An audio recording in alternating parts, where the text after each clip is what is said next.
माँ होइछन्ति जिना सामल। हाँ दर्शक बंधु, जिना एवं रुद्र वर्तमान समय पेरेंट्स हो जाइछन्ति। तेबे अनेक दिन हेब जिना और रुद्रंकर विवाह शेष होइछि, अर्थात 6-7 वर्ष हेब दुहिंकर विवाह सरीथिले मध्य एपर्यंत तांकर कोनोसी भी संतान नथिले। तेबे एहाकु नै मध्य तांकर फैंस माने चिंतित थिले जे काहेकि माँ हेउनाहांती जिना।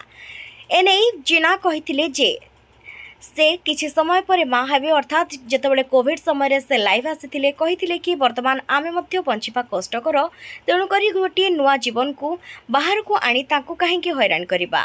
तेणु करी से परवर्ती समय रे माँ हेबे बोली कहिथिले। आउ एबे फाइनली से माँ होई सारिछन्ती। तेबे एई किछि दिन पूर्वरु तांकर बेबी शावर वीडियो बेस भाइराल होउथिला। तेबे अन्य अभिनेता एवं अभिनेत्री माने मध्य जाई तांको पाखरे से समय ठिया होइथिले एवं सेमाने मध्य जिनांकु ढेर सारा भल पाइबा देथिले। तेबे समस्तंकर आशा रहिथिला जे केबे माँ हेबाकु जाउछन्ती जिना।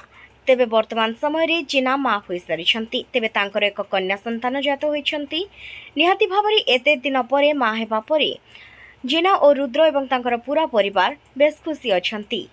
तेबे जिना अनेक समय रे अनेक गुड़िए सीरियल एवं फिल्म रे अभिनय करने सहित अनेक शो रे मध्य से जजमेंट करती, किंतु एबे वर्तमान ए सीजन ने जो भी सब शो आसी से जजमेंट करूनाहांती।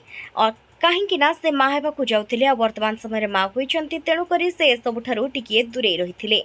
जिनांक माँ हेबा कथा सुनी तांकर फैंस माने बेस खुशी होई जाइछन्ती। ता सहित जिना और रुद्र सोशल मीडिया रे किछि फोटो शेयर करिसन्ती, जहा कि देखा मिली जे जिना हॉस्पिटल बेड रे अछंती और तांको झियों को धरी सोईछंती। ता सहित रुद्र और तांकर पूरा परिवार मध्य तांको सहित अछंती एवं तांको झियोंकर किंतु से फेस रिवील करि नाहंती। हुए तो ठीक समय रे तांको झियोंकर फेस रिवील हेबो। तेबे दर्शक बंधु आशा करिवो जे जिना माँ हेबार भल एक्सपीरियंस नियंतु, ता सहित तांको परिवार सहित बेस खुशी रे रुहंतु। जय जगन्नाथ।